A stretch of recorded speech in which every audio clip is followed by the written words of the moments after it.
Sushi, ça va rien. Ce sont pas les notes, hein. Faut pas les chercher. Lie down, lie down, lie down. Oui. Y a rien. Assis, c'est bien. Pourquoi rien?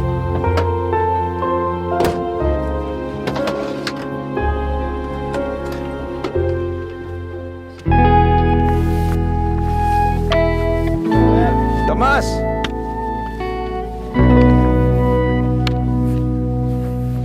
Mana Thomas? Hai. 25 tahun kita nggak ketemu Thomas. Waduh, lama juga nih. Tapi ya ketemu kita di sini. Kamu bawa matahari untuk hari ini. Mudah-mudahan. Di sini tempat kerjanya. Di sini ayo kita ke dalam aja Mas. Ya.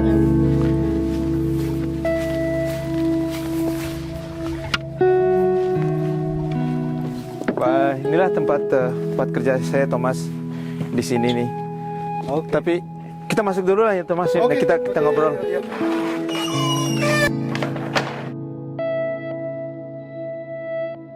Namanya Devi Zen, kawan lama saya.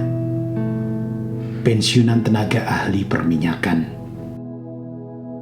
Gelar sarjananya hingga doktor di bidang geofisika ia raih di Université de Paris. Selanjutnya, ia melewatkan karirnya di mancanegara. Indonesia, Argentina, Perancis, Spanyol, Aljazair, sampai akhirnya ia memutuskan untuk pensiun dan memilih untuk beralih menjadi seorang gembala domba. Sebuah profesi yang menggelitik tanya di kepala saya. Mengapa? Waktu itu saya punya anjing dan anjing itu sakit lalu mati. Saya pikir ya udahlah, waktu itu saya sudah berumur, nggak akan mau punya anjing lagi, nggak perlu lagi lah, udah kita jalan-jalan aja, nggak usah pakai anjing. Tapi keluarga sekitar saya itu lihat ada sesuatu yang missing. Jadi mereka belikan saya satu anjing Border Collie. Border Collie itu salah satu anjing yang dipakai gembala. Anjing itu juga kayaknya perlu sesuatu.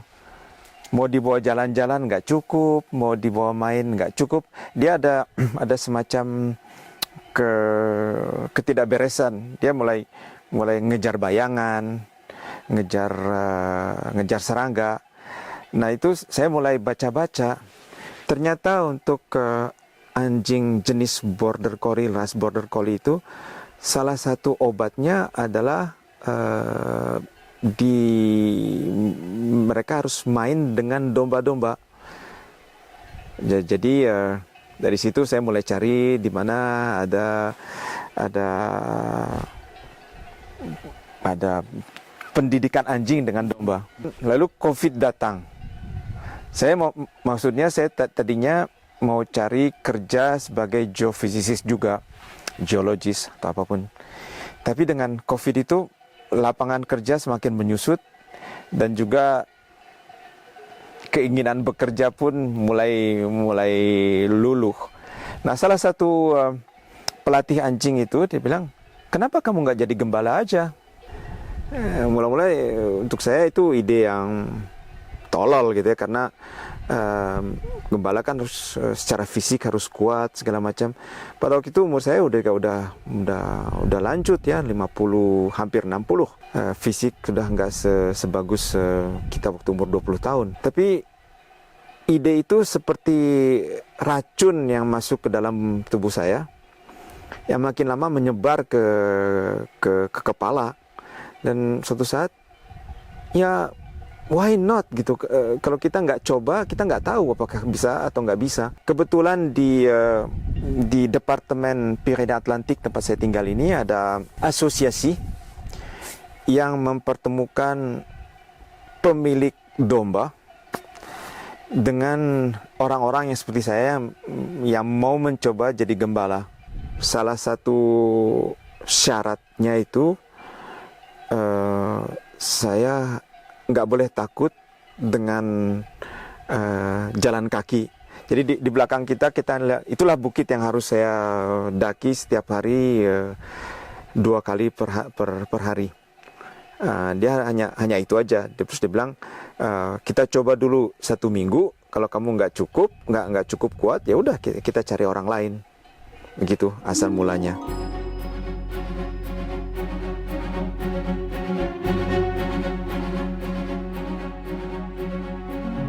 Sejak itulah Devi mulai menekuni profesi ini di sebuah lembah yang terletak tak jauh dari jalur peziarahan legendaris Camino de Santiago. Jalur pejalan kaki berusia 1000 tahun lebih yang masuk dalam daftar warisan dunia UNESCO.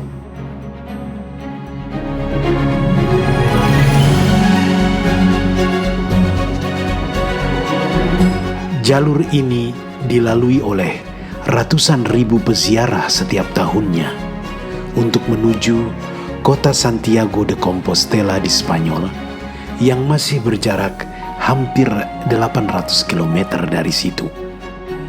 Ini adalah tahun kontrak yang ketiga Devi bekerja untuk seorang pemilik peternakan domba. 4 bulan dalam setahun ia tinggal di kayolar terpencil ini. Aliran listrik dipasok dari panel surya lokal di atas atap, dan air sungai dialirkan melalui jaringan sistem pengolahan air bersih.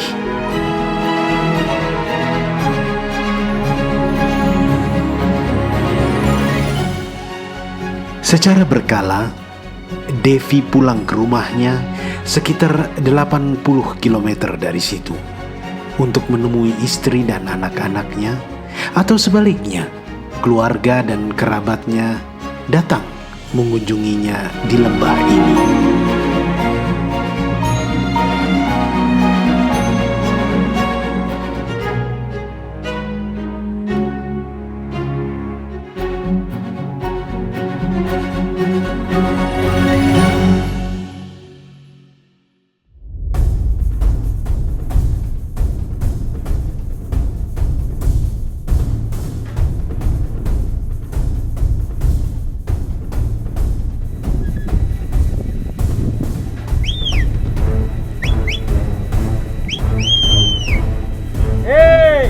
Ikut!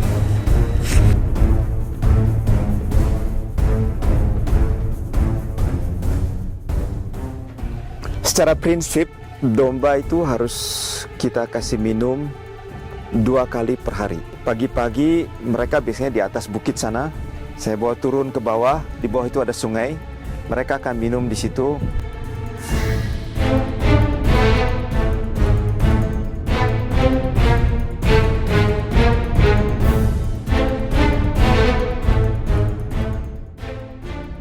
Di dalam kumpulan itu ada satu yang jadi pelopor.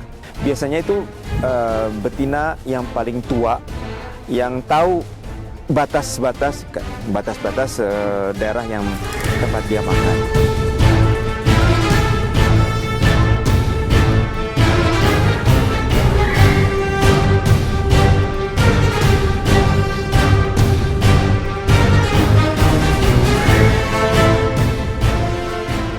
Ria dan Susi merayap seperti saudara tua leluhurnya, serigala yang siap menyergap mangsanya.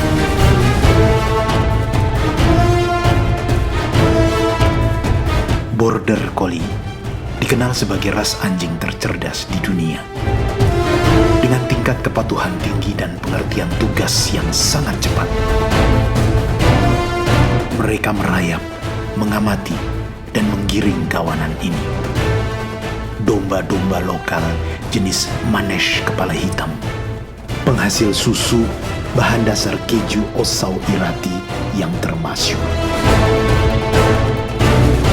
Domba adalah binatang yang keras kepala, namun memiliki kemampuan tinggi dalam mengenal dan merekam wajah manusia.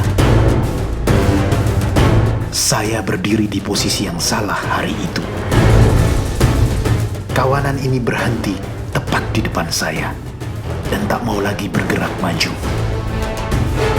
Mereka hanya mengenal wajah dan suara gembalanya.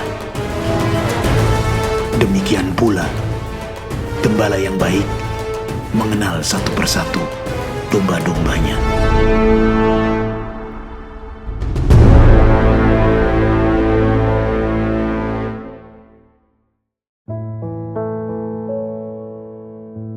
Saya datang bersama anjing menuju domba.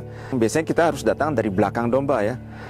Dan sebelum saya kasih instruksi ke anjing-anjing untuk menggiring, dombanya udah berdiri. Setiap pemilik domba pasti tahu dombanya yang mana. Yang kedua, domba kita ada di sini akan sangat mustahil lah pergi ke tempat lain. Domba-domba itu seperti anjing juga. Jadi kalau misalnya kita butuh, kita siul dengan salah satu siulan, mereka bisa datang. Sekarang kita beruntung karena cuaca baik, tapi sering sekali banyak kabut, dan kabut itu kita nggak bisa lihat dombanya. Kita hanya mengandalkan telinga.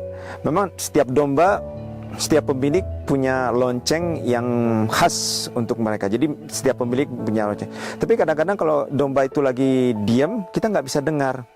Nah, salah satu caranya itu kita siul-siul supaya domba itu datang ke pemiliknya.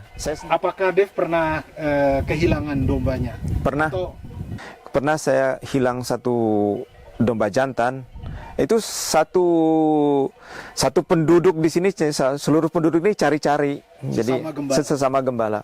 Di tempat ini ada 5 pemilik domba.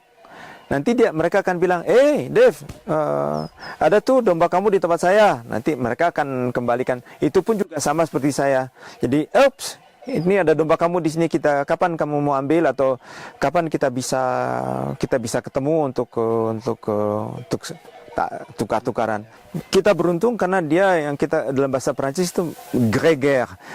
Domba itu akan nggak suka secara menyendiri, kecuali kalau dia sakit, kecuali kalau dia pincang dan segala macam. Tapi domba yang sehat, dia akan selalu cari kelompok untuk bersama-sama. Sebagai manusia, bagaimanapun juga di dunia ini kita adalah polusi. Saya mulai dengan diri saya sendiri. Sampah yang saya bikin di sini saya bawa kembali ke kota, saya buang di kota. Kita semua butuh tumbuh-tumbuhan, kita semua butuh hewan-hewan, semua itu di sini. Jadi kita harus bersahabat dengan mereka, walaupun mereka tidak menjeritkan ke penderitaan mereka. Bumi, rumah kita bersama, telah membahagiakan manusia sejak lama. Tapi kebahagiaan seperti apa yang paling ia temukan dengan pekerjaan ini? Kerjaan kita itu mungkin 3 jam pagi, 3 jam sore, 6 jam per hari. Nah, itu yang salah satu hal yang paling berharga untuk saya, karena di antara 2 fase kerja saya punya begitu banyak waktu untuk melakukan hal-hal yang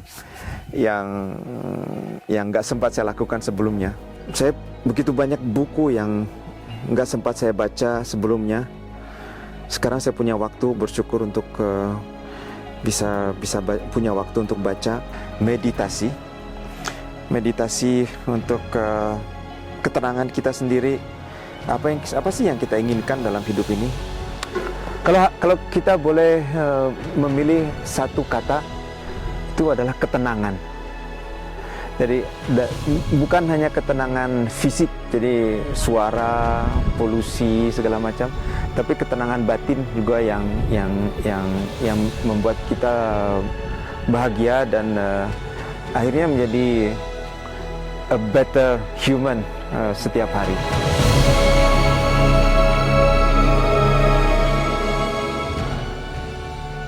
menjadi manusia yang lebih baik dan bahagia bersama alam. Itulah pernyataan dan kenyataan pamungkas yang juga kami imani selama hampir seminggu menemani Devi di situ. Bagi kami, ini tak akan menjadi kunjungan musim panas yang terakhir ke lembah Oilascua.